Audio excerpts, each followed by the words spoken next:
ಇವ್ರ ಕೈನಲ್ಲಿ ಮಾಡೋಕ್ಕಾಗಿಲ್ಲ. ಆದರೆ ಹೆಸರು ಮಾತ್ರ ರೈಗೆ ಬಂತು. ಜಯರಾಜನ ಮರ್ಡರ್ ಮಾಡಿರೋರು ಪೊಲೀಸ್ ಆಫೀಸರ್ಗಳು ಅವರೇ ಖುದ್ದು ಬಂದು ನನ್ನ ಮನೆ ಒಳಗೆ ಹೇಳಿದ್ದಾರೆ. ಅವರು ಕೊತ್ವಾಲ್ ಶಿಷ್ಯ ಮೈಕೋ ವೆಂಕಟೇಶ್ ಅನ್ನೋರು ಬಂದು ನನ್ನ ಹತ್ರ, ಸರ್ ಅವರು ಕೋಡಳ್ಳಿ ಸೊಣ್ಣಪ್ಪನ ಮರ್ಡರ್ ಮಾಡಿಸೋದಕ್ಕೆ ಅವ್ರ ತಮ್ಮ ಬಂದು ರೈ ಅವರಿಗೆ 1 ಲಕ್ಷ ಸುಪಾರಿ ಕೊಟ್ಟವ್ರೆ. ಅವ್ರು ಹೇಗೆ ಬರ್ತಾರೆ ಕೋರ್ಟ್ಗೆ, ಏನು ಡಬಲ್ ಬ್ಯಾರಲ್ ಗನ್ನ ಬಂದು ಬಿಚ್ಚಿ ಪೀಸಸ್ ಎಲ್ಲ ಮಾಡಿ ಇಟ್ಕೊಂಡ್ ಬರ್ತಾರೆ, ಎಲ್ಲ ನನಗೆ ಡೀಟೇಲ್ ಕೊಟ್ಟರು. ಅವರು ನಾನು ಸುಸ್ತಾಗ್ಬಿಟ್ಟೆ. ಇವರು ರೈ ಅಂತ ಹೇಳಿದಾಗ ನನಗೆ ಆಶ್ಚರ್ಯ ಆಯಿತು. ಶೇಕ್ ಹ್ಯಾಂಡ್ ಕೊಟ್ಟರೆ ಒಳ್ಳೆ ಹುಡುಗಿ ಕೈ ಹಿಡ್ದಂಗಿತ್ತು, ಅದು ಕೈನ ಅಷ್ಟು ಮೃದುವಾಗಿದ್ರು. ಸರಿ, ಆಮೇಲೆ ಅವ್ರಿಗೆ ರೈ ಅವ್ರಿಗೆ ಹೇಳ್ದೆ ಮತ್ತೆ, ಯಾಕೆ ರೈ ನೀವು ಬೆಂಗಳೂರು ಸಿಟಿ ಒಳಗಡೆ ಇದ್ಕೊಂಡು ಹಳ್ಳಿ ರಾಜಕೀಯಕ್ಕೆಲ್ಲ ಯಾಕೆ ಹೋಗ್ತೀರಾ? ಅವರು ಶಿಷ್ಯ ಬಾಂಬೆ ಒಳಗಡೆ ಶರತ್ ಶೆಟ್ಟಿ ಅಂತ ಇದ್ದಾರೆ. ಆ ಶರತ್ ಶೆಟ್ಟಿ ಅನ್ನೋರು ಬಾಂಬೆಯಿಂದ ಬರ್ತಾ ಇದ್ದಾರೆ, ಅವರಿಗೆ ಗಾರ್ಡ್ ಆಫ್ ಆನರ್ ಕೊಡಬೇಕು ಬನ್ನಿ ಅಂತ ಹೇಳಿ ಇವ್ರನ್ನ ಕರೆಸಿದ್ದಾರೆ. ಯಾರನ್ನ? ಆಯಿಲ್ ಕುಮಾರ್ನ ಕರ್ಸ್ಕೊಂಡಿದ್ದಾರೆ. ಆ ಶರತ್ ಶೆಟ್ಟಿ ಏನ್ ಮಾಡಿದ್ದಾರೆ, ಒಳಗಡೆ ಹೋಗಿ ಆಫೀಸಲ್ಲಿ ಕುಂತ್ಕೊಂಡ್ಮೇಲೆ ಇವ್ರನ್ನ ಕರ್ಸ್ಕೊಂಡ್ರಂತೆ. ಅವ್ರು ಒಂದೇ ಮಾತು ಹೇಳಿದ್ರಂತೆ, ಮುತ್ತಪ್ರೈನ ತೋರಿಸ್ಬಿಟ್ಟು, ಉನೇ ಮೇರಾ ಬಾಯ್ ಜೈಸೆ ಹೈ, ಇಸ್ಕೋ ಕುಚ್ ಹೋಗಯಾ ತೋ ತುಜೆ ಜಾನ್ ಸೆ ಉಡಾ ಡಾಲೂಂಗಾ ಅಂತ ಹೇಳಿ 8 ಗುಂಟೆ ಜಮೀನ್ಗೆ ನಾನು ಕಾಂಪೌಂಡ್ ಹಾಕ್ಬಿಟ್ಟು ಬೋರ್ಡ್ ಹಾಕಿದ್ದೆ. ಆದ್ರೆ 3 ವರ್ಷಗಳ ಕಾಲ ನಾನು ಅಲ್ಲಿ ಹೋಗಕ್ಕಾಗಿರಲಿಲ್ಲ. ಮಿಸ್ಸಸ್ ಹತ್ರಲ್ಲಿ ನಾನು ಡಿಪ್ರೆಷನ್ಗೆ ಹೋಗ್ಬಿಟ್ಟೆ. ಆ ಸಮಯದಲ್ಲಿ ರೈ ಕಡೆಯವ್ರು ಏನ್ ಮಾಡಿದ್ದಾರೆ, this property belongs to Rajagopal advocate ಅಂತ ನಾನು ನನ್ನ ಫೋನ್ ನಂಬರ್ ಕೊಟ್ರೆ ರೈ ಅಸೋಸಿಯೇಟ್ಸ್ ಅಂತ ಮಾಡ್ಕೊಂಡ್ಬಿಟ್ಟಿದ್ರು. ಹೋಗಿ ಗೇಟ್ ಹತ್ರ ಹೋಗಿ ತಗೊಂಡೋದ್ರೆ ಯಾರೋ ಅವರು ಪಂಜಾಬಿಗಳು ಇರಬೇಕು, ಅವರು ಸೆಕ್ಯೂರಿಟಿ ಅವರು ಏನೋ ಗನ್ಗಳು ಗನ್ಮನ್ಗಳೆಲ್ಲ ಇಟ್ಕೊಂಡಿದ್ರು. ಆದರೆ ಅಲ್ಲಿ CC ಕ್ಯಾಮ್ರಾಗಳೆಲ್ಲ ಇತ್ತು. ಆ CC ಕ್ಯಾಮ್ರಾಗಳಲ್ಲಿ ನನ್ನ ನೋಡಿರ್ತಾರೆ ರೈ ಅವರು. ಆದರೆ ನಾನು ಅವ್ರನ್ನ ನೋಡಕ್ಕೆ ಹೋದ್ರೆ ನನ್ನ ಮೀಟ್ ಮಾಡೋಕ್ಕೆ ಬರಲೇ ಇಲ್ಲ. ಅವರು ಫಸ್ಟ್ ಫೋನ್ನಲ್ಲೇನೆ ಹಲೋ ಅಂದಿದ ತಕ್ಷಣ, ರೈ ಆಗಿದ್ದೀರಾ, ಯಾರು ಮಾತಾಡ್ತಾ ಇರೋದು? ನಾನು ಗೋಪಿ ರೈ, ಯಾಕೆ ಅಷ್ಟು ಬೇಗ ಮರ್ತ್ಬಿಟ್ರಾ ಅಂದೆ. ಓ ನೀವಾ ಸರ್, ಗೊತ್ತಾಗಿಲ್ಲ, ತುಂಬ ವರ್ಷಗಳಾಗ್ಬಿಡ್ತಲ್ಲ, ನಾನು ಯಾವತ್ತೂ ನಿಮಗೆ ಕಾಂಟ್ಯಾಕ್ಟೇ ಇಲ್ವಲ್ಲ, ಏನು ಸಮಾಚಾರ ಸರ್ ಅಂತ. ಏನಿಲ್ಲ ನೋಡಿ, ಈ ಥರ ಹಿಂಗಾಗಿದೆ ಅಂತ. ಇಷ್ಟು ಆಯಿಲ್ ಕುಮಾರ್ದು ಡೀಟೇಲ್ಸು ಅವರು ಖುದ್ದು ಬಾಯಿಂದ ಹೇಳಿದ್ದನ್ನೇ ಹೇಳ್ಬಿಟ್ಟೆ. ಹೆಂಗೆ ಜಯರಾಜ್ ಅವ್ರನ್ನ ಕರೆಸಿದ್ದು, ಜಯರಾಜ್ನ ಅಟ್ಯಾಕ್ ಮಾಡೋಕೆ ಹೋದಾಗ ತಿರ್ಗಾ ಇವ್ರೋಗಿ ಕಾಂಪ್ರಮೈಸ್ ಆಗಿದ್ದೆ. ಯಾವಾಗ ಪೊಲೀಸ್ ಕಮಿಷನರ್ ಕರೆಸಿ ಹೇಳಿದ್ರು ಅವ್ರನ್ನ ಅಟ್ಯಾಕ್ ಮಾಡೋದಕ್ಕೆ ಪ್ರಯತ್ನ ಪಟ್ಟರು. ಇವರಿಬ್ಬರನ್ನು ಬಿಟ್ಟರು, ಮುತ್ತಪ್ರೈನೂ ಬಿಟ್ಟರು, ಅವ್ರನ್ನೂ ಬಿಟ್ಟರು. ಮುತ್ತಪ್ರೈನು ಇವ್ರನ್ನೆಲ್ಲ ಬಿಟ್ಟ ಮೇಲೆ ಅವರು ಇವ್ರ ಕೈನಲ್ಲಿ ಮಾಡೋಕ್ಕಾಗಿಲ್ಲ. ಆದರೆ ಹೆಸರು ಮಾತ್ರ ರೈಗೆ ಬಂತು. ಜಯರಾಜನ ಮರ್ಡರ್ ಮಾಡಿರೋರು ಪೊಲೀಸ್ ಆಫೀಸರ್ಗಳು ಅವರೇ ಖುದ್ದು ಬಂದು ನನ್ನ ಮನೆ ಒಳಗೆ ಹೇಳಿದ್ದಾರೆ. ಅವರು ಈ ತರ ಬಂದು ಮಾಡಿದ ದಿವಸ ಬಾಕಿ 7:20 ಅಲ್ಲಾದ್ರೆ 7:30 ನನ್ನ ಮನೆ ಹತ್ರ ಬಂದಿದ್ದಾರೆ. 10 ನಿಮಿಷದಲ್ಲಿ ಬಂದು ನನ್ನ ಹತ್ರ ಹೇಳ್ಬಿಟ್ಟು ಹೋಗಿದ್ದಾರೆ. ಹೀಗಿರ್ಬೇಕಾದ್ರೆ ಪೊಲೀಸ್ ಆಫೀಸರ್ಸ್ ಅವ್ರ ಮನ್ಸು ಮಾಡಿದ್ರೆ ಏನ್ ಬೇಕಾದ್ರೂ ಮಾಡೋಕ್ಕಾಗುತ್ತೆ. ಎಂತ ಡಾನು ಏನು ಮಾಡೋಕ್ಕಾಗಿಲ್ಲ ಪೊಲೀಸ್ ಮುಂದೆ. ಮುತ್ತಪ್ರೈ ಇದ್ದಿದ್ದು ಎಲ್ಲಿ ಅಂತಂದ್ರೆ ರೋಸಿ ಗೆಸ್ಟ್ ಹೌಸ್ ಅಂತ ಒಂದು ಫುಟ್ಬಾಲ್ ಸ್ಟೇಡಿಯಂ ಹತ್ರ ರೆಕ್ಸ್ ಥಿಯೇಟರ್ ಹತ್ರ ಇದ್ರು ಅವರು. ನಾನೇ ನೋಡಿದ್ದೀನಿ ಅವ್ರನ್ನ, ನಾನೇ ಹೋಗಿ ಅವ್ರ ಹತ್ರ ಮಾತಾಡಿದ್ದೀನಿ. ನಾನು ಮಾತಾಡೋದಕ್ಕೆ ಕಾರಣ ಏನು ಅಂತಂದ್ರೆ, ಕೊತ್ವಾಲ್ ಶಿಷ್ಯ ಮೈಕೋ ಒಳಗಡೆ ಕೆಲಸ ಮಾಡ್ತಾ ಇದ್ರು ವೆಂಕಟೇಶ್ ಅಂತ. ಅವ್ರು ಬಂದು ನನ್ನ ಹತ್ರ ಹೇಳಿದ್ರು, ಈ ತರ ನಿಮ್ಮ ಕೋಡಳ್ಳಿ ಸೊಣ್ಣಪ್ಪ ಅಂತ ಒಬ್ರು ಇದ್ದಾರೆ, ಯಾರು ಅವರು ಚನ್ಬೇರೇಗೌಡ ಅಂತ MLA ಪಾರ್ಟಿ ಅವರು. ಚಿಕ್ಕೇಗೌಡನು ಮಿನಿಸ್ಟರ್ ಆಗಿದ್ದವರು ನಮ್ಮ ಹೊಸಕೋಟೆಗೆ ರೈ ಪೀರಿಯಡ್ ನಲ್ಲಿ. ನಾನು ಹೇಳ್ತಾ ಇರೋದು ಅದು ಹಳೆ ಕಾಲದ 60ನೇ ಇಸ್ವಿಯಿಂದ. ಅವರು ನಮಗೆ ಆಶ್ಚರ್ಯ, ಯಾರು ಕೋಡಳ್ಳಿ ಸೊಣ್ಣಪ್ಪ ಅಂದ್ರೆ ಇಂಥ ಕಿಲಾಡಿ. 90ನೇ ಇಸ್ವಿಗಳಲ್ಲೆಲ್ಲ ಏನಾಯ್ತು ಅಂತಂದ್ರೆ, ಕೊತ್ವಾಲ್ ಶಿಷ್ಯ ಮೈಕೋ ವೆಂಕಟೇಶ್ ಅನ್ನೋರು ಬಂದು ನನ್ನ ಹತ್ರ, ಸರ್ ಅವರು ಕೋಡಳ್ಳಿ ಸೊಣ್ಣಪ್ಪನ ಮರ್ಡರ್ ಮಾಡಿಸೋದಕ್ಕೆ ಅವ್ರ ತಮ್ಮ ಬಂದು ರೈ ಅವರಿಗೆ 1 ಲಕ್ಷ ಸುಪಾರಿ ಕೊಟ್ಟವ್ರೆ. ಅವರು ಅವ್ರ ಅಣ್ಣನ ಮರ್ಡರ್ ಮಾಡಿಸಿರೋ ದ್ವೇಷನ ತೀರ್ಸ್ಕೊಳ್ಳೋದಕ್ಕೋಸ್ಕರ ಬಂದಿದ್ದಾರೆ ಅಂತಂದ್ರು. ನನಗೆ ಕೋಡಳ್ಳಿ ಸೊಣ್ಣಪ್ಪನ ಆವತ್ತಿನವರೆಗೂ ನಾನು ನೋಡಿರ್ಲಿಲ್ಲ. ಆದ್ರೆ ಒಂದು ಅಭಿಮಾನ ಇತ್ತು. ನಾನು ಹೊಸಕೋಟೆಯವನಾಗಿ ನಮ್ಮ ಊರಿನವರು ಬಚ್ಚೇಗೌಡ ಚನ್ಬೇರೇಗೌಡರು ಇವರೆಲ್ಲ ಇದ್ದಿದ್ರಿಂದ ನಾನೇನ್ ಮಾಡಿದೆ, ಅದಕ್ಕೆ ಆಯ್ತು ನೋಡೋಣ ಬಾ ಅಂತ ಹೇಳ್ಬಿಟ್ಟು ಹೋದೆ. ಆವಾಗ ಹೋದ್ರೆ ಫಸ್ಟ್ ಟೈಮು ನಾನು ಅದೇ ರೋಸಿ ಗೆಸ್ಟ್ ಹೌಸ್ ನಲ್ಲಿ ಅವ್ರನ್ನ ಮೀಟ್ ಮಾಡಿದೆ. ರೋಸಿ ಗೆಸ್ಟ್ ಹೌಸ್ ಅಂತಾರೆ ಸುಮಾರು ಒಂದು ಅರ್ಧ ಎಕರೆ 1 ಎಕರೆ ಜಮೀನಿನಲ್ಲಿ ಸೆಂಟ್ರ್ನಲ್ಲಿ ಬಿಲ್ಡಿಂಗ್ ಇತ್ತು, ಹಳೆ ಬಿಲ್ಡಿಂಗು. ಇದರನ್ನ ಬಿಡಿಸೋದಿಕ್ಕೋ ಏನೋ ಬಂದು ಅವ್ರು ಯಾರೋ ಬಂದು ಇವ್ರನ್ನ ಕರ್ಕೊಂಡ್ಬಂದು ಬಿಟ್ಟಿದ್ರು. ಅಲ್ಲಿ ಮುತ್ತಪ್ರೈ ಹತ್ರ 50-60 ಮಂದಿ ಹುಡುಗರಿದ್ರು. ಒಬ್ಬೊಬ್ರು ಒಳ್ಳೆ ಹೈಟು ಪರ್ಸನಾಲಿಟಿ ಇದ್ರು. ಅವರೆಲ್ಲ 6 ಅಡಿನೇ, ಎಲ್ಲ ಮಂಗಳೂರು ಕಡೆಯವರು. ಆದ್ರೆ ಇವರೊಬ್ಬರೇ ಪೀಚು ಅದರಲ್ಲಿ. ಇವರು ರೈ ಅಂತ ಹೇಳಿದಾಗ ನನಗೆ ಆಶ್ಚರ್ಯ ಆಯಿತು. ಶೇಕ್ ಹ್ಯಾಂಡ್ ಕೊಟ್ಟರೆ ಒಳ್ಳೆ ಹುಡುಗಿ ಕೈ ಹಿಡ್ದಂಗಿತ್ತು, ಅದು ಕೈನ ಅಷ್ಟು ಮೃದುವಾಗಿದ್ರು. ಸರಿ, ಆಮೇಲೆ ಅವ್ರಿಗೆ ರೈ ಅವ್ರಿಗೆ ಹೇಳ್ದೆ ಮತ್ತೆ, ಯಾಕೆ ರೈ ನೀವು ಬೆಂಗಳೂರು ಸಿಟಿ ಒಳಗಡೆ ಇದ್ಕೊಂಡು ಹಳ್ಳಿ ರಾಜಕೀಯಕ್ಕೆಲ್ಲ ಯಾಕೆ ಹೋಗ್ತೀರಾ? ಅವ್ರು ಬಂದು ಬಚ್ಚೇಗೌಡರು ರಿಲೇಷನ್ನು ಕೋಡಳ್ಳಿ ಸೊಣ್ಣಪ್ಪ ಅವರು, ದಯವಿಟ್ಟು ನೀವು ಇದಕ್ಕೆಲ್ಲ ಹೋಗೋದಿಕ್ಕೆ ಹೋಗ್ಬೇಡಿ ಅಂತ ನಾನು ಹೇಳಿದೆ ಅಷ್ಟೇ. ಫಸ್ಟ್ ಮೀಟಿಂಗು ನಂದು ಮುತ್ತಪ್ರೈ ಅವ್ರದ್ದು.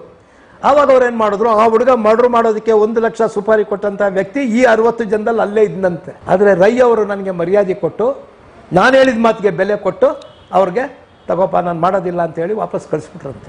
ಮಾಡಿದಿರ ವಾಪಸ್ ದುಡ್ಡು ಇವ್ರಿಗೆ ವಾಪಸ್ ಕೊಟ್ಬಿಟ್ರಂತೆ ರೈ ಅವರು. ಇದು ನನಗೆ ವೆಂಕಟೇಶ್ ಇಂದ ಗೊತ್ತಾಯ್ತು.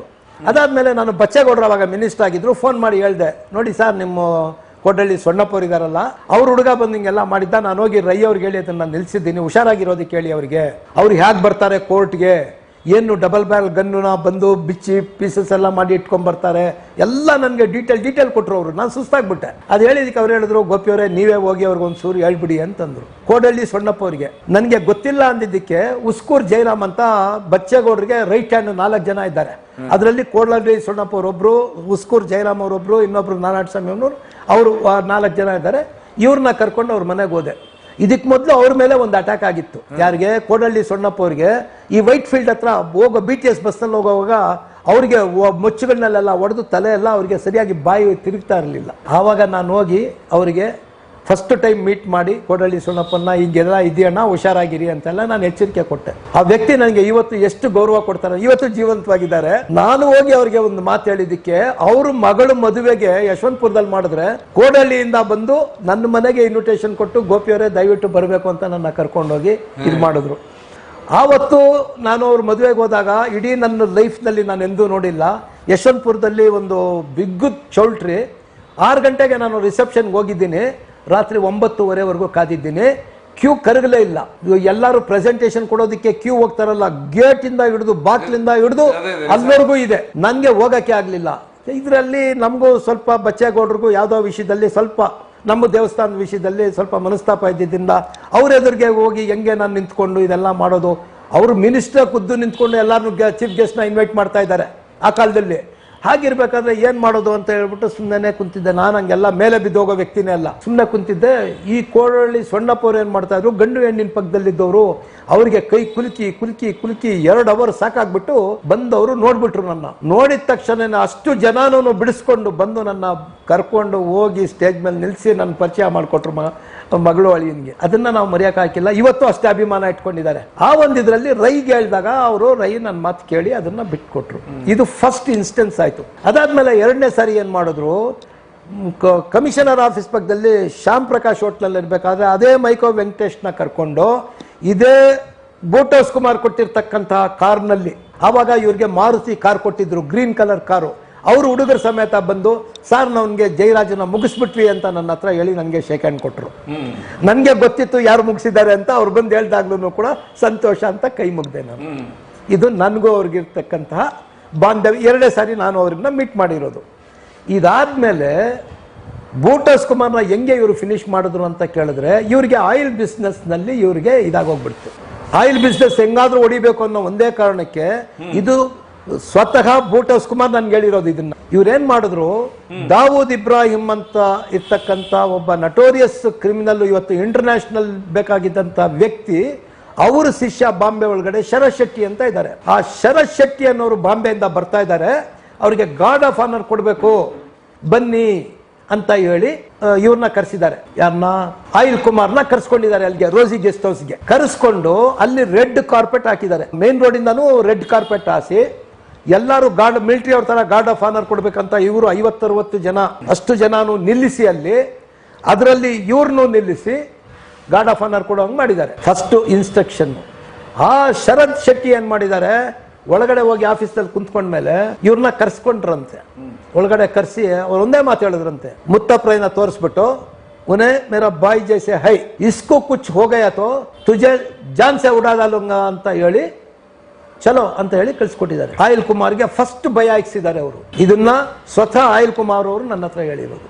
ಹೀಗೀಗಾಯ್ತು ಸರ್ ಅಂತ ಹೇಳಿದ್ರು. ಅದಾದ್ಮೇಲೆ ಏನಾಯ್ತು, ಇದನ್ನ ಕ್ಯಾಚ್ ಮಾಡಬೇಕಾದ್ರೆ ಇವರೆಲ್ಲ ಪ್ರೀ ಪ್ಲಾನ್ ಮಾಡಿ ಸೆಟ್ ಮಾಡಿ ಆಯಿಲ್ ಕುಮಾರ್ನ ಅಟ್ಯಾಕ್ ಮಾಡೋದಕ್ಕೆ ಇವ್ರೇನ್ ಮಾಡಿದ್ರು, ರೈ ಅವರು ಇವ್ರದ್ದು ಯಾವ್ದೋ ಕೆಲವು ಫ್ಯಾಕ್ಟ್ರಿಗಳೆಲ್ಲ ಇದೆಯಂತೆ ಚೆನ್ನೈನಲ್ಲಿ.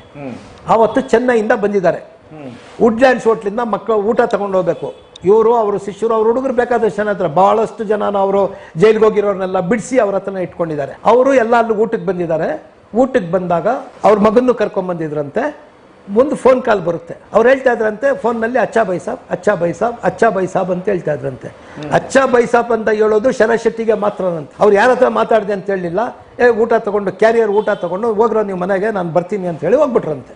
ಇವ್ರು ಬಂದ್ರಂತೆ, ಇವ್ರು ಕಾರ್ ತಗೊಂಡು ಫಿಯಟ್ ಕಾರ್ ತಗೊಂಡು ಬಂದಿದ್ದಾರೆ. ಇದೇ ರೈ ಅವ್ರು ಫೋನ್ ಮಾಡೋದಂತೆ ಪೊಲೀಸ್ಗೆ, ಈ ತರ ಮರ್ಡರ್ ಆಗ್ಬಿಟ್ಟಿದ್ದಾರೆ, ಇಂಥ ಕಡೆ ಇದ್ದಾರೆ, ಇವ್ರನ್ನ ಹೊಡೆದಿರೋರೆಲ್ಲ JP ನಗರದಲ್ಲಿ ಇಂಥ ಮನೆ ಒಳಗಿದ್ದಾರೆ ಅಂತ ಹೇಳಿ ಅವ್ರನ್ನೆಲ್ಲ ಇಡ್ಸ್ಕೊಟ್ಬಿಟ್ಟು ನಾನು ಬಿಡ್ಸ್ಕೊಂಡ್ ಬರ್ತೀನಿ ಅಂತ ಹೇಳಿ ಇವ್ರು ಯಾರನ್ನ ಏನು ಎಲ್ಲ ಸೆಟ್ಟಿಂಗ್ ಎಲ್ಲ ಈ ವ್ಯಕ್ತಿನೇ ಮಾಡಿದ್ರು. ಇಷ್ಟೆಲ್ಲ ಮಾಡಿ ಆ ತರ ಓಡಿಸ್ಬಿಟ್ಟು ರೈ ಅವ್ರು ಏನ್ ಎತ್ಕೊಂಡೋದ್ರು? ರೈ ಅವ್ರು ಏನ್ ಎತ್ಕೊಂಡೋಗಿಲ್ಲ. ಅವರ ಸಾವಿಗೆ ಕಾರಣ ಏನೊಂದು ಎಷ್ಟೋ ಜನಕ್ಕೆ ಗೊತ್ತಿಲ್ಲ ನಿಮಗೆ. ಅವರು ಸಾವು ಯಾಕೆ ಬಂತು, ಅವ್ರಿಗೆ ಯಾಕೆ ಕ್ಯಾನ್ಸರ್ ಬಂತು? ಮೈಸೂರಿನಲ್ಲಿ ಒಂದು ಜಾಗ ಇದೆ, ಅಲ್ಲಿ ಮೈಸೂರಿಂದ ನಾವು ಯಾವುದೋ ಒಂದು ಹಳ್ಳಿ ಇದೆ, ಹಳ್ಳಿಗೆ ಹೋಗೋ ರಸ್ತೆ ಒಳಗಡೆ ಸುಮಾರು ಒಬ್ಬ ಯಂಗಸಿಂದು ಒಂದು 8-10 ಎಕರೆ ಜಮೀನಿದೆ. 8-10 ಎಕರೆ ಜಮೀನು. ಆ ಹೆಣ್ಣು ಮಗಳು ಆ ಜಮೀನ ಇವ್ರೇನ್ ಮಾಡಿದ್ದಾರೆ, ಹೋಗಿ ಕಬ್ಜಾ ಮಾಡಿದ್ದಾರೆ. ಅದು ನಾಟ್ ಈವನ್ ಪ್ಲೈನ್ ಲ್ಯಾಂಡು, ಬೆಟ್ಟದ ತರ ಇದೆ, ಮೇಲಿಂದ ಈ ತರ ಇದೆ, ಈ ತರ ಇದೆ, ಈ ತರ ಇದೆ, ಈ ತರ ಇದೆ, ಸಿಕ್ಕಾಪಟ್ಟೆ ಇದೆ. ಆ ಜಾಗದ ಪಕ್ಕದ್ದು ಜಾಗ ಒಳ್ಳೆ ಫುಟ್ಬಾಲ್ ಫೀಲ್ಡ್ ತರ ಇದೆ. ನನ್ನ ಸ್ನೇಹಿತ ಒಬ್ಬ ಇದ್ದಾನೆ ಅಲ್ಲಿ, ಅವ್ರದಂತೆ ಜಾಗ ಅದು. ಹಣ ಇದನ್ನ ಏನಾದ್ರು ಮಾಡಿ ನೀವು ತಗೊಳ್ಳಿ, ನಿಂಗರಾಜು ಅಂತ ವ್ಯಕ್ತಿ. ನಾನು ಈ ಜಮೀನ್ ನೋಡಕ್ ಹೋಗಿದ್ದೆ. ಅವ್ರ ಜಮೀನ್ನ ನಂದನ್ನ ಇದೇನಾದ್ರು ಮಾಡ್ಕೊಡಿ, ಯಾರ್ಯಾರೋ ಸ್ವಲ್ಪ ಕೇಸಸ್ ಎಲ್ಲ ಮಾಡಿದ್ದಾರೆ, ನಾನು ಅಡ್ವೊಕೇಟ್ ಅಂತ ಹೇಳಿದ್ರಿಂದ ನಾನು ಮೈಸೂರಿನಲ್ಲಿ ಇರೋವಾಗ 2013 ಆ ಜಾಗ ನನಗೆ ತೋರಿಸಿದ್ರು, ಅದು ಪಕ್ಕದ ಜಾಗನೂ ಇತ್ತು. ಇವರು ಸತ್ತ ಮೇಲೆ ನಾನು ಆ ಜಾಗಕ್ಕೆ ಹೋಗಿದ್ದೆ. ರೀಸೆಂಟ್ ಆಗಿ ಒನ್ ಇಯರ್ ಬಿಫೋರ್ ಏನೋ ನಾನು ಹೋದೆ ಆ ಜಾಗನ ನೋಡೋಣ ಅಂತ. ಇವಾಗ ಬೆಂಗಳೂರಿನಲ್ಲಿದ್ದೀನಿ ನಾನು. ನಮ್ಮ ಕರಗದ ದೇವಸ್ಥಾನಕ್ಕೆ KM ನಾಗರಾಜ್ ಅಂತವರು ನನ್ನ ಕರ್ಕೊಂಡು ಬಂದು ಈ ದೇವಸ್ಥಾನ ಈ ಗತಿ ಇದೆ, ಚೆನ್ನಾಗಿ ಮಾಡಬೇಕು ಅಂತೇಳಿ ನನ್ನ ಪ್ರೆಸಿಡೆಂಟ್ ಮಾಡಿದ್ರು. 2018 20ವರೆಗೂ 1 ಇಯರ್ಗಿದೆ. 1 ಆದ್ಮೇಲೆ ಒಂದ್ಸಾರಿ ಹೋಗಿ ನೋಡಕ್ ಹೋದೆ. ಅವಾಗ ಏನಾಗಿತ್ತು ಅಂತಂದ್ರೆ ಅಲ್ಲಿ ಅವರು ಅದನ್ನ ಬೆಟ್ಟ ಗುಡ್ಡನೆಲ್ಲ ಆಸ್ ಇಟ್ ಈಸ್ ಸೈಟಲ್ ತರ ಫಾರ್ಮ್ ಮಾಡಿ ರೈ ಎಸ್ಟೇಟ್ಸ್ ಅಂತ ಹಾಕಿದ್ರು. ಆ ರೈ ಎಸ್ಟೇಟ್ಸ್ ಹೇಗಿತ್ತು ಅಂತಂದ್ರೆ ಈ ನನ್ನ ಸ್ನೇಹಿತನ ಜಮೀನ್ಗೂ ಆ ಜಮೀನ್ಗೂ ಅಕ್ಕಪಕ್ಕ ಜಮೀನಿತ್ತು. ಅಲ್ಲಿ ಒಂದು ಮುನೇಶ್ವರನ್ ದೇವಸ್ಥಾನ ಇತ್ತಂತೆ. ಮುನೇಶ್ವರನ್ ಅಂತಂದ್ರೆ ಒಂದು ಮರದ ಕೆಳಗಡೆ ಮುನೇಶ್ವರನ್ ಕಲ್ಲು ಗಿಲ್ಲು ಏನೋ ಆಯ್ತು. ಇವರು ಅದನ್ನೆಲ್ಲ ನೆಲಸಮ ಮಾಡಿ ಅದನ್ನ ಮಾಡಿದ ಮೇಲೆ ಪಾಪ ಅವರಿಗೆ ಈ ತರ ಎಲ್ಲ ಆಗ್ಬಿಟ್ಟಿದೆ. ಈ ತರ ಎಲ್ಲ ಆಗಿ ಆ ರಾಹು ಒಡೆದೇನೆ ಅವರು ಈ ತರ ಇದೆಲ್ಲ ಬಂದು ಹೋಗ್ಬಿಟ್ರು. ಆ ರೈ ಬಗ್ಗೆ ಮತ್ತೊಂದು ಹೇಳಕ್ ಇಷ್ಟಪಡ್ತೀನಿ ನಾನು. ಯಾಕೆ ಅಂದ್ರೆ ನನಗೆ ನಮ್ಮ ಮಿಸ್ಸಸ್ ಬಂದು 2007ರಲ್ಲಿ ತೀರೋಗ್ಬಿಟ್ರೆ ನಂದು ಗೌರವ್ ನಗರ್ ಅಂತ ಇದೆ, ರಿಸರ್ವ್ ಬ್ಯಾಂಕ್ ಕಾಲೋನಿ ಪಕ್ಕದಲ್ಲಿ 8 ಗುಂಟೆ ಜಮೀನಿತ್ತು. 8 ಗುಂಟೆ ಜಮೀನ್ಗೆ ನಾನು ಕಾಂಪೌಂಡ್ ಹಾಕ್ಬಿಟ್ಟು ಬೋರ್ಡ್ ಹಾಕಿದ್ದೆ. ಆದ್ರೆ 3 ವರ್ಷಗಳ ಕಾಲ ನಾನು ಅಲ್ಲಿ ಹೋಗಕ್ಕಾಗಿರಲಿಲ್ಲ. ಮಿಸ್ಸಸ್ ಹತ್ರಲ್ಲಿ ನಾನು ಡಿಪ್ರೆಷನ್ಗೆ ಹೋಗ್ಬಿಟ್ಟೆ. ಸಡನ್ ಶಾಕ್ ಆಗಿದ್ದರಿಂದ ನನಗೆ 2007 to 10 ಹೋಗ್ಬಿಟ್ಟೆ. ಆ ಸಮಯದಲ್ಲಿ ರೈ ಕಡೆಯವರು ಏನ್ ಮಾಡಿದ್ದಾರೆ, this property belongs to Rajagopal advocate ಅಂತ ನಾನು ನನ್ನ ಫೋನ್ ನಂಬರ್ ಕೊಟ್ರೆ ರೈ ಅಸೋಸಿಯೇಟ್ಸ್ ಅಂತ ಮಾಡ್ಕೊಂಡ್ಬಿಟ್ಟಿದ್ರು. ರೈ ಅಸೋಸಿಯೇಟ್ಸ್ ಅಂತ ಬೋರ್ಡ್ ನ ಚೇಂಜ್ ಮಾಡ್ಬಿಟ್ರು. ಆವಾಗ ನನ್ಗೆ ಆಶ್ಚರ್ಯ ಆಯ್ತು. ರೈ ನನ್ನ ಬಗ್ಗೆ ಇಷ್ಟೆಲ್ಲ ಗೊತ್ತಿದ್ದು, ನಾನು ಯಾರಂತ ಗೊತ್ತಿದ್ದು ಕೂಡ ಬರೋದಿಲ್ವಲ್ಲ ರೈ ಬಗ್ಗೆ ಅಂತ ಹೇಳ್ಬಿಟ್ಟು ಇವ್ರನ್ನ ಹುಡ್ಕೊಂಡೇ ಹೋಗೋಣ ಅಂತ ಹೇಳ್ಬಿಟ್ಟು ನಾನು ಅವಾಗ ಅವರು ಇದ್ರ ಹತ್ರಕ್ಕೆ ಹೋದೆ, ಬಿಡದಿ ಅವ್ರ ಎಸ್ಟೇಟ್ಗೆ. ಅಲ್ಲಿ ಹೋದೆ. ಅಲ್ಲಿ ಹೋದ್ರೆ ನನಗೆ ಇದಕ್ಕೆ ಮೊದಲು ಬಹಳಷ್ಟು ಜನ ಲಾಯರ್ಗಳು ನನ್ನ ಬಿಡದಿ ಎಸ್ಟೇಟ್ಗೆ ಕರೆದಿದ್ರು. ಆದ್ರೆ ನಾನು ಎಂದೂ ಹೋಗಿರ್ಲಿಲ್ಲ. ಯಾಕೆಂದ್ರೆ ಅಲ್ಲಿ ಹೋದ್ರೆ ಎಲ್ಲಾರನ್ನು ಚೆಕ್ ಮಾಡ್ತಾರೆ, ಬಾಡಿ ಚೆಕ್ ಮಾಡಿ ಬಿಡ್ತಾರೆ ಅಂತಂದು. ನಾನು ಯಾಕೆ ಹೋಗ್ಬೇಕು, ಅವ್ರೇನು ನನ್ನ ಬಾಡಿ ಚೆಕ್ ಮಾಡೋದು ಅನ್ನೋ ಒಂದೇ ಉದ್ದೇಶಕ್ಕೆ ನಾನು ಎಂದೂ ಹೋಗಿ ಮಾತಾಡಿಲ್ಲ. ಆದರೆ ನಾನು ನನ್ನ ಪ್ರಾಪರ್ಟಿಗೆ ಕೈ ಹಾಕಿದಾಗ ನಾನು ಹೋಗ್ಬೇಕಾದಂಥ ಪರಿಸ್ಥಿತಿ ಬಂತು. ನನ್ನ ಪಾಲಿಸ್ ಕಾರ್ನಲ್ಲಿ ಹೋದೆ. ನಾನು ಹೋಗಿ ಗೇಟ್ ಹತ್ರ ಹೋಗಿ ತಗೊಂಡೋದ್ರೆ ಯಾರೋ ಅವರು ಪಂಜಾಬಿಗಳು ಇರಬೇಕು, ಅವರು ಸೆಕ್ಯೂರಿಟಿ ಅವರು ಏನೋ ಗನ್ನುಗಳು ಗನ್ಮನ್ಗಳೆಲ್ಲ ಇಟ್ಕೊಂಡಿದ್ರು. ಆದರೆ ಅಲ್ಲಿ CC ಕ್ಯಾಮ್ರಾಗಳೆಲ್ಲ ಇತ್ತು. ಆ CC ಕ್ಯಾಮ್ರಾಗಳಲ್ಲಿ ನನ್ನ ನೋಡಿರ್ತಾರೆ ರೈ ಅವರು. ಆದರೆ ನಾನು ಅವ್ರನ್ನ ನೋಡಕ್ಕೆ ಹೋದ್ರೆ ನನ್ನ ಮೀಟ್ ಮಾಡೋಕ್ಕೆ ಬರಲೇ ಇಲ್ಲ. ಅವ್ರು ಹೇಳಿದ್ರು ಅಲ್ಲಿ ಸೆಕ್ಯೂರಿಟಿ ಅವನಿದ್ದಾನೆ, ಅವ್ನು ಯಾರಿಗೋ ಫೋನ್ ಮಾಡ್ದ, ಅದಕ್ಕೆ ಅವರು ಸ್ಟೇಟ್ ಪ್ರೆಸಿಡೆಂಟ್ ಏನೋ ಇದ್ದಾರೆ, ಅವರು ನನಗೆ ಅಲ್ಲಿಂದ ಫೋನ್ ಮಾಡ್ತಾರೆ, ಅವ್ರನ್ನ ಕಳಿಸ್ಕೊಡು ಅಂತ ಹೇಳ್ತಾರೆ ಆತನಿಗೆ. ಅವ್ರು ಹೇಳಿರ್ತಾರೆ ಚೆಕಿಂಗ್ ಏನೋ ಮಾಡಬೇಡ, ನೀನು ಹಂಗೆ ಕಳಿಸು ಅಂತ ಹೇಳ್ತಾರೆ. ನನ್ನ ಏನು ಚೆಕ್ ಮಾಡಿದಿರ ಆ ಮನುಷ್ಯ, ಸರ್ ಇಲ್ಲೇ ಮುಂದೆ ಹೋಗಿ ಅಂತ ಹೇಳ್ತಾರೆ. ಸುಮಾರು ಒಂದು ಅರ್ಧ ಕಿಲೋಮೀಟರ್ ಹೋದಾಗ ಅಲ್ಲಿ ಅವ್ರ ಮನೆ ಇರುತ್ತೆ, ಪ್ರವೀಣ್ ಶೆಟ್ಟಿ ಅನ್ನೋರ ಮನೆ. ಅವರು ಅದೇನೋ ಅವರು ಪಾರ್ಟಿ ಕಟ್ಟಿದಾರಲ್ಲ, ಜೈ ಕರ್ನಾಟಕಗೆ ಪ್ರೆಸಿಡೆಂಟ್ ಅಂತೆ ಅವರು. ಆ ವ್ಯಕ್ತಿ ಬರ್ತಾರೆ. ಅವಾಗ ಸರ್ ನಾನು ಈ ಥರ ನಾನು ಪ್ರೆಸಿಡೆಂಟ್, ಏನಾಗಬೇಕಾಗಿತ್ತು ನೋಡಿ, ಎಲ್ಲಿ ರೈ ಅವ್ರು ಮಾತಾಡಬೇಕಾಗಿತ್ತು, ಇಲ್ಲ ಅಂದ್ಬಿಡ್ತಾರೆ ಅವರು. ನಾನು 60ನೇ ಇಸ್ವಿಂದಾನೇ ನಾನು ಕ್ರಿಮಿನಲ್ಲು, ಇವಾಗ ಕ್ರಿಮಿನಲ್ ಅಡ್ವೊಕೇಟ್ ಬೇರೆ. ನನಗೆ ಗೊತ್ತಾಗೋದಿಲ್ವಾ? ನನಗೆ ಗೊತ್ತಿಲ್ಲದೆ ಇದ್ರೆ ಅವ್ರು ನನ್ನ ಆ ಥರ ಇನ್ವೈಟ್ ಮಾಡೋ ಕ್ವಶನ್ನೇ ಬರೋಕ್ಕಿಲ್ಲ. ಹೆಂಗೆ ಅನ್ನೋನ್ ಪರ್ಸನ್ ನಾನು ಅವ್ರಿಗೆ, ನನ್ನ ಹೆಂಗೆ ಚೆಕ್ಕಿಂಗೇ ಮಾಡ್ದಿರ ಒಳಗಡೆ ಬಿಡ್ತಾರೆ ಅವರು. ಅಲ್ಲಿ ಬರ್ತಾರೆ, ರೈನ ಕೇಳಿದ್ರೆ ಇಲ್ಲ ಅಂತ ಹೇಳ್ತಾರೆ. ಅದು ಅವ್ರ CC ಕ್ಯಾಮ್ರಾಗಳೆಲ್ಲ ನೋಡಿರ್ತಾರೆ. ಅವ್ರಿಗೆ ಗಾಬರಿ ಆಗಿರುತ್ತೆ, ಯಾಕೆ ಬಂದ್ರು ಗೋಪಿ ಅವರು ನನ್ನ ಜಾಗಕ್ಕೆ ಅಂತ ವಿಚಾರಿಸುವಂತ ಇವ್ರನ್ನ ಬಿಟ್ಟಿರ್ತಾರೆ. ಅಷ್ಟು ಗೆಸ್ ಮಾಡ್ತಕ್ಕಂಥ ಶಕ್ತಿಯ ಪರಮಾತ್ಮ ನಾನು ಕೊಟ್ಟಿದ್ದಾನೆ. ಸರಿ ಹೋದ್ವಿ. ಅಲ್ಲಿಂದ ಹೋದ್ಮೇಲೆ ಅವರು ಒಂದು ಮನೇನ ವಿತ್ ಕಾಂಪೌಂಡು ಆಫೀಸ್ ತರ ಕನ್ವರ್ಟ್ ಮಾಡ್ಬಿಟ್ಟಿದ್ದಾರೆ. ಆಫೀಸ್ಗೆ 14 ಅಡಿ ಗೋಡೆ ಇರುತ್ತೆ, ಒಂದು ಕೋಟೆ ತರ ಸುತ್ತು 14 ಅಡಿ ಗೋಡೆ ಇರುತ್ತೆ. ಅಲ್ಲಿ ಒಳಗಡೆ ಒಂದು ಮನೇನ ಆಫೀಸ್ ಕನ್ವರ್ಟ್ ಮಾಡಿದ್ದಾರೆ. ಅಲ್ಲಿ ಕರ್ಕೊಂಡು ಹೋಗ್ತಾರೆ. ಅಲ್ಲಿ ಒಬ್ಬ ಪಂಜಾಬಿ ಅವನು ಏನೋ ಶಾರ್ಪ್ ಶೂಟರ್ಗಳು ಏನೋ ಇರ್ತಾರಲ್ಲ ಅವರು ಗನ್ಮನ್ಗಳು ಅವ್ನು ಬಂದು ಚೆಕ್ ಮಾಡಕ್ಕೆ ಬರ್ತಾನೆ. ಅವ್ರು ಹೇಳ್ತಾರೆ ಏನು ಮಾಡಬೇಡ ಬಿಡು ಅಂತ ಹೇಳ್ತಾರೆ. ಹೋಗಿ ಕುಂತ್ಕೊಂಡು ಮಾತಾಡ್ತೀವಿ ನಾವು. ಅವಾಗೆಲ್ಲ ಎಕ್ಸ್ಪ್ಲೈನ್ ಮಾಡ್ತೀನೋಳಪ್ಪ ಈ ಥರ ಇದೆ, ಈ ಥರ ಇದೆ, ಈ ಥರ ಇದೆ, ನಂದಿದೆ.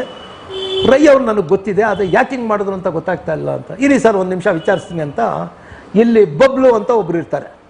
MG ರೋಡ್ನಲ್ಲಿ ಅಲ್ಲಿ ಒಂದು ಯಾವುದೋ ಒಂದು ಹೋಟೆಲ್ ಇದೆ, ದೊಡ್ಡ ಹೋಟೆಲ್. ಆ ಹೋಟೆಲ್ನಲ್ಲಿ ಅವ್ರು ಇರ್ತಾರೆ. ಅವ್ರಿಗೆ ಫೋನ್ ಮಾಡ್ತಾರೆ, ಬಬ್ಲು ಅಂತ, ಒಳ್ಳೆ ಆರಡಿ ಮನುಷ್ಯ. ಅವರು ಸಿನಿಮಾಗೆಲ್ಲಾನು ಫೈನಾನ್ಸ್ ಮಾಡ್ತಾರಂತೆ. ಇದೇ ಮುತ್ತಪ್ರೈನು ಒಂದು ಕಾಲದಲ್ಲಿ ಸಾಕ್ದವ್ರಂತೆ. ಅವರು ಒಳ್ಳೆ ಹೈಟು, ಪರ್ಸನಾಲಿಟಿ. ಅವರು ಹೇಳ್ತಾರೆ, ಇಲ್ಲ ಇರು ವಿಚಾರಿಸಿ ಹೇಳ್ತೀನಿ ಅಂತ ಹೇಳ್ತಾರೆ. ವಿನೋದ್ ರೈ ಅನ್ನೋರು ಹಾಕ್ಬಿಟ್ಟಿದ್ದಾರೆ. ಆಯಿತು ತೆಗ್ಸೋಣ ಬಿಡು, ಗೋಪಿ ಅವ್ರನ್ನ ಕಳಿಸ್ಕೊಡು ಇಲ್ಲಿ ಅಂತ ಹೇಳ್ತಾರೆ. ಸರಿ ನಾನೇನು ಮಾಡಿದೆ, ಪೇಪರ್ಸ್ ಎಲ್ಲ ನಂದು ಏನು ಡಾಕ್ಯುಮೆಂಟ್ಸ್ ಇತ್ತು ಎಲ್ಲ ತೊಗೊಂಡೋಗಿದ್ದೆ. ಕೊನೆಗೆ ಅವರು ಹೇಳಿದೆ, ಈ ಥರ ರೈ ಮಾತಾಡೋಕ್ಕೆ ಬರಲ್ಲ. ಅವ್ರು ಯಾರು ಫೋನ್ ತೆಗೆದಿದ್ರು ನನ್ನ ಫೋನ್ ತೆಗಿತಾರೆ. ಅವ್ರ ಕೈ ಶೇಕ್ ಹ್ಯಾಂಡ್ ಕೊಟ್ಟರೆ ಒಳ್ಳೆ ಗುಂಡು ಕಲ್ಲಿದ್ದಂಗೆ ಐತೆ, ಒಳ್ಳೆ ಪೈಲ್ವಾನ್ ಕೈ ಇದ್ದಂಗೆ ಐತೆ, ಒಳ್ಳೆ ಹೈಟು ಕಲರು ಹಂಗೆ ಇದ್ದಾರೆ, ಯುರೋಪಿಯನ್ ಕಲರ್ ಇದ್ದಾರೆ ಅವರು. ಬಬ್ಲು ಅಂತ ಒಳ್ಳೆ ಮನುಷ್ಯ, ಮರ್ಯಾದೆ ಕೊಟ್ಟು ಮಾತಾಡ್ಸಿದ್ರು. ಅವರು ಯಾರು ಫೋನ್ ತೆಗೆದೇ ಇದ್ರು ನನ್ನ ಫೋನ್ ತೆಗಿತಾರೆ, ಮಾತಾಡ್ತೀರಾ ನೀವು ಅಂತಂದ್ರು. ಅದಕ್ಕೇನಂತ ಮಾತಾಡ್ತೀನಿ ಅಂತ. ಸರಿ ಆಮೇಲಕ್ಕೆ ಫೋನ್ ಮಾತಾಡ್ಬಿಟ್ಟು ಕೊಟ್ಟರು. ಗೋಪಿ ಅವ್ರು ಬಂದವರು ಅಂದರೆ ಅವ್ರಿಗೆ ಕನ್ಫ್ಯೂಸು, ಜಾಸ್ತಿ ಡೀಟೇಲ್ ಹೇಳಲಿಲ್ಲ. ಗೋಪಿ ಅವ್ರು ಬಂದಾರೆ ಅಂತಂದ ತಕ್ಷಣ ರೈ ಹೇಗಿದ್ದೀರಾ ಅಂತ ಕೇಳಿದೆ ನಾನು. ಫಸ್ಟ್ ಫೋನ್ನಲ್ಲೇ ಹಲೋ ಅಂದಿದ ತಕ್ಷಣ ರೈ ಹೇಗಿದ್ದೀರಾ, ಯಾರು ಮಾತಾಡ್ತಾ ಇರೋದು ಅಂತ. ನಾನು ಗೋಪಿ ರೈ, ಯಾಕೆ ಅಷ್ಟು ಬೇಗ ಮರ್ತ್ಬಿಟ್ರಾ ಅಂದೆ. ಓ ನೀವಾ ಸರ್, ಗೊತ್ತಾಗಲ್ಲ, ತುಂಬ ವರ್ಷಗಳಾಗ್ಬಿಡ್ತಲ್ಲ, ನಾನು ಯಾವತ್ತೂ ನಿಮಗೆ ಕಾಂಟ್ಯಾಕ್ಟೇ ಇಲ್ವಲ್ಲ, ಏನು ಸಮಾಚಾರ ಸರ್ ಅಂತಂದು. ಏನಿಲ್ಲ ನೋಡಿ ಈ ಥರ ಹಿಂಗಾಗಿದೆ ಅಂತಂದು. ವೆರಿ ನೆಕ್ಸ್ಟ್ ಡೇ ತೆಗೆಸ್ಬಿಟ್ರು ಅವರು, ಅದನ್ನು ಬೋರ್ಡ್ನ ತೆಗೆಸ್ಬಿಟ್ರು. ಅದು ಇಟ್ಕೊಂಡಿದ್ದೀನಿ ನಾನು. ಇವಾಗ ಅವ್ರಿಗೂ ನನಗೂ ಯಾವುದೇ ವಿಷಯದಲ್ಲೂ ಇದಿರಲಿಲ್ಲ.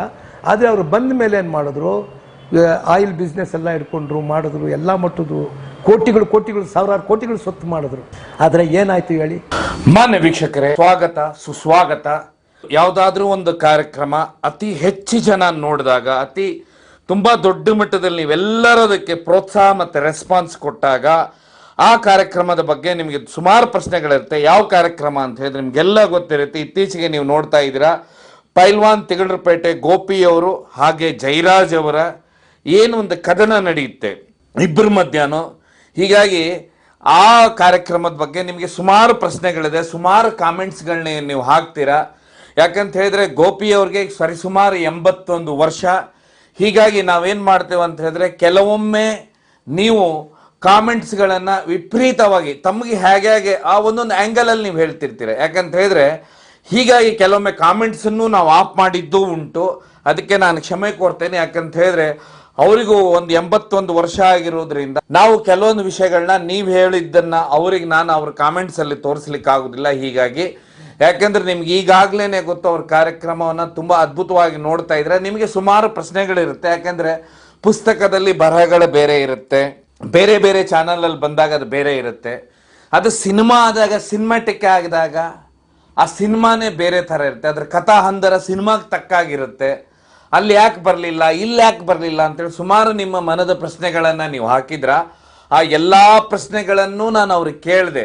ಬುರ್ಕಾ ಹಾಕ್ಕೊಂಡು ನೀವು ಕೋರ್ಟಿಗೆ ಹೋಗಿದ್ರಾ ಅಂತ ಹೇಳಿ. ಅದಕ್ಕೆ ಹೇಳಿದ್ರಿ, ಯಾರು ಬುರ್ಕಾ ಹಾಕ್ಕೊಂಡು ಹೋಗಿದ್ರು ಸ್ವಾಮಿ, ಯಾಕೆ ನಾನ್ಯಾಕೆ ಬುರ್ಕಾ ಹಾಕ್ಕೊಂಡು ಹೋಗ್ಲಿ ಅಂತೇಳಿ. ಅದನ್ನು ನಾನು ಮುಂದೆ ಅವರು ವಿಡಿಯೋದಲ್ಲಿ ಹೇಳ್ತಾರೆ. ಅದಕ್ಕಿಂತ ಹೆಚ್ಚಾಗಿ ಗೋಪಿಯವರು, ಪೈಲ್ವಾನ್ ಗೋಪಿಯವ್ರ ಮಧ್ಯ ಹಾಗೆ ಜೈರಾಜ್ ಅವ್ರ ಮಧ್ಯ ಈ ದೊಡ್ಡ ಸಮಸ್ಯೆ. ಪೊಲೀಸ್ ಸ್ಟೇಷನ್ನಲ್ಲಿ ಇದ್ರ ಬಗ್ಗೆ ರೆಕಾರ್ಡ್ ಇದೆ. ಅದಕ್ಕಿಂತ ಹೆಚ್ಚಾಗಿ ಕೋರ್ಟಲ್ಲಿ ಇದು ಕೇಸ್ ನಡೆಯುತ್ತೆ.